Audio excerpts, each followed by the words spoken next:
दयालु जलपरी मोती। एक समय की बात है, एक गहरे और नीले समुद्र में जहां रंग बिरंगी मछलियां और अद्भुत समुद्री जीव रहते थे, वहां मोती नाम की एक बहुत ही सुंदर और दयालु जलपरी रहती थी।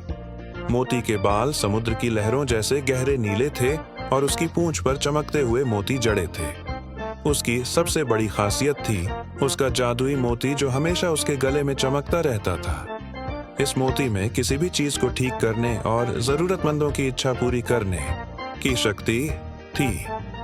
मोती अपने शांत और परोपकारी स्वभाव के लिए पूरे समुद्र और किनारे के इंसानी गांवों में जानी जाती थी। उसका जीवन का एक ही उद्देश्य था, दूसरों की मदद करना।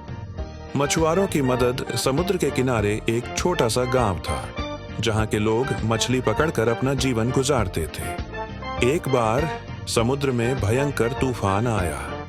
मछुआरों की सारी नावें टूट गईं और उनके जाल बह गए। गांव में गरीबी और भुखमरी छा गई। जब मोती को इस बारे में पता चला तो उसका दिल पिघल गया।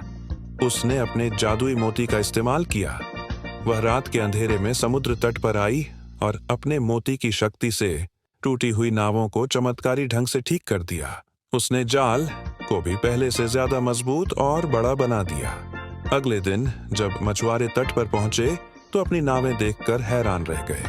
उनकी खुशी का ठिकाना न रहा। उस दिन उन्होंने ढेर सारी मछलियां पकड़ी और गांव में फिर से खुशहाली लौट आई। लेकिन किसी को पता नहीं था कि यह मदद किसने की। गांव की बच्ची को बचाना कुछ समय बाद गांव में एक भयानक बीमारी फैल गई। एक छोटी बच्ची रिया, जो गांव के मुखिया की बेटी थी, वह भी बहुत बीमार पड़ गई। कोई दवा काम नहीं कर रही थी। हताश होकर मुखिया ने नदी के किनारे जाकर प्रार्थना करना शुरू कर दिया, हे सागर की देवी, मेरी बेटी को बचा लो। मोती ने मुखिया की आवाज सुनी। वह चुपके से पानी से बाहर आई और एक छोटी सफेद जादुई जड़ी बूटी लेकर मुखिया के सामने रख दी।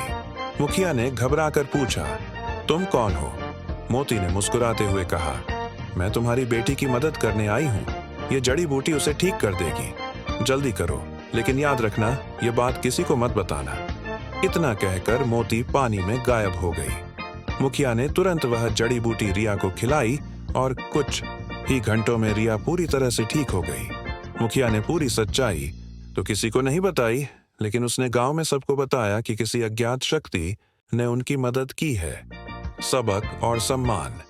मोती ने कई बार चुपके से गांव वालों की मदद की, कभी सूखे में पानी के स्रोत का पता लगाकर तो कभी समुद्र में रास्ता भटके नाविकों को सही राह